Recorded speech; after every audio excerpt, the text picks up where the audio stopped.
মানে এমন কোনো কথা বলো না যাতে তোমার ভাইয়ের মনে কষ্ট হয়, এরকম কিছু বলা যাবে না।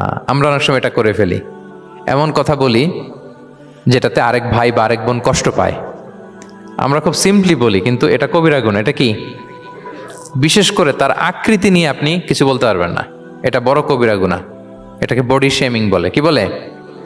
বডি শেমিং হারাম। কারণ বডি স্ট্রাকচার, এটাকে আমার ইচ্ছে মতো হয়েছে না আল্লাহ বানাইছে? আচ্ছা, আপনি যে এত সুন্দর ফর্সা, কে বানালো? হ্যাঁ, আবার আরেকজন যে একটু শ্যামবর্ণের, তাকে কে বানালো? আপনি লম্বা, কে বানালো? কেউ খর্বাকৃতির, খাটো, তাকে কে বানালো? তাহলে আপনি আকৃতি নিয়ে তাকে যদি ঠাট্টা করেন, আসলে কি ঠাট্টা কি তাকে করা হলো নাকি আল্লাহকে?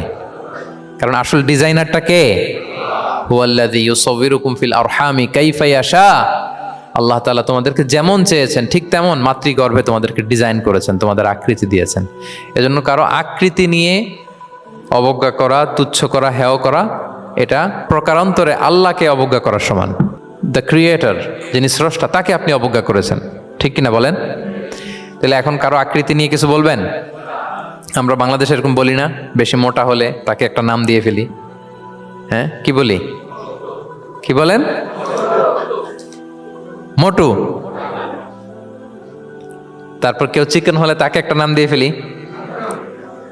চিকন আলী। এরপর ধরেন যে কারো হয়তো নাক ছোট, চোখ ছোট, তাকে চাকমা বলে আমাদের এলাকায়। হ্যাঁ, নাক ছোট, চাকমা। তো এটা হইলো? তো সে কি নিজে তার নাককে এরকম বানাইছে? এরকম নানা ধরনের আকৃতির অনেক কিছু হতে পারে। এই যে বডি শেমিং, এটা হারাম। এটা কি? এবং জরিপে এসেছে অনেক বাচ্চারা স্কুলে যেতে চায় না তার দেহের বিভিন্ন আকৃতি নিয়ে, তার বন্ধুরা তাকে টিস করার কারণে। খুব মোটা সে, তাকে নিয়ে তার ফ্রেন্ডরা এমন কথা বলে, সে আর স্কুলে যাওয়ার প্রতি আগ্রহ ফিরে পায় না। এটা কত বড় সামাজিক সমস্যা আপনি খেয়াল করেছেন? হ্যাঁ, কখনো কারো আকৃতি নিয়ে কোনো কমেন্টস করা যাবে? কারণ আকৃতিটা দিয়েছে কে? এটা খবরদার, এটা বড় কবিরা গুনাহ।